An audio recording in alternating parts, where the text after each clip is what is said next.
এদিকে কোরআনের বেশ কিছু আয়াত প্রসঙ্গ ছাড়াই উল্লেখ করা হয়েছে। আর কোরআনের একটা বিখ্যাত আয়াত যেখানে সমালোচকরা বলছে যে কোরআন বলছে যদি কোনো অমুসলিমকে দেখো তাকে মেরে ফেলো।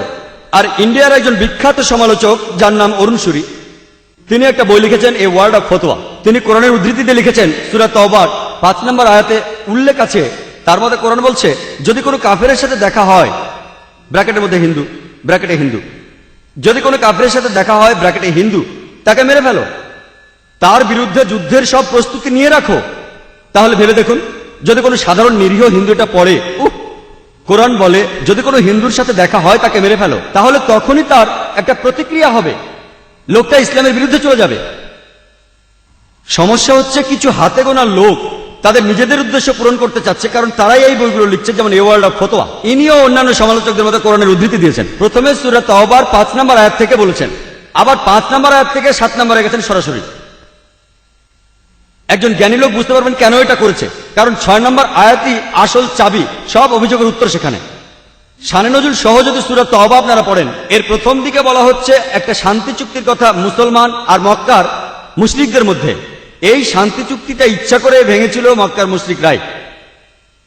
আর তখনই মহান আল্লাহ 5 নম্বর আয়াতে বলেন যে যুদ্ধের ময়দানে যখনই তোমার শত্রুকে দেখতে পাবে, কাফির মানে অবিশ্বাসী শত্রু, যখনই তোমার শত্রুকে দেখতে পাবে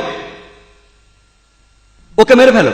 যুদ্ধের ময়দানে যদি কেউ প্রসঙ্গ ছাড়া উদ্ধৃতি দেন সেটা হাস্যস্কর হবে। চিন্তা করুন, প্রায় 40 বছর আগে আমেরিকার সাথে যখন ভিয়েতনামে যুদ্ধ চলছিল, তখন যদি আমেরিকান আর্মি জেনারেলরা বা আমেরিকার প্রেসিডেন্ট যুদ্ধের ময়দানে আমেরিকান সৈন্যদের বলে যে আমার সৈন্যরা তোমরা ভয় পেও না, যেখানে কোনো ভিয়েতনামীকে দেখবে মেরে ফেলো, এটা তারা বলেছে সাহস দেওয়ার জন্য। কিন্তু এখন যদি কেউ উদ্ধৃতি দেয় যে আমেরিকার প্রেসিডেন্ট বলেছে কোনো ভিয়েতনামীকে দেখলেই তোমরা মেরে ফেলো, তখন কথাগুলো হাস্যস্কর শোনাবে।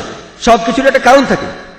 আর এটা খুব স্বাভাবিক যে একজন আর্মি জেনারেল নিজের সৈন্যদের সাহস দেওয়ার জন্য এমন কথা বলতেই পারেন। তাহলে একইভাবে আল্লাহ যদি বিশ্বাসীদের কোরআনের মাধ্যমে বলেন যখনই শত্রুরা তোমাদের মারতে আসবে তাদের মেরে ফেলতে ভয় পেও না, তাহলে সেখানে সমস্যা কোথায়? আর এর পরে 6 নম্বর আয়াতে বলছেন যে অবিশ্বাসীরা যদি নিরাপত্তা চায় তাদের কিন্তু ছেড়ে দিতে বলা হচ্ছে না। যদি তারা নিরাপত্তা চায়, যদি তারা শান্তি চায়, তাহলে তোমরা তাদের নিরাপদ স্থানে নিয়ে যাও, যেন তারা আল্লাহর বাণী সম্পর্কে জানতে পারে। কোরআন কিন্তু বলছে না যে শত্রু শান্তি চাইলে তোমরা তাকে ছেড়ে দাও।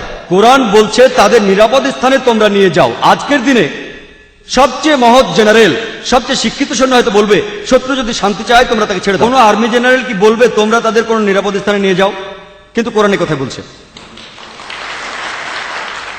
যদি আপনারা শানে নজুল পড়েন তাহলে আপনারা কোরআনের আসল অর্থ বুঝতে পারবেন।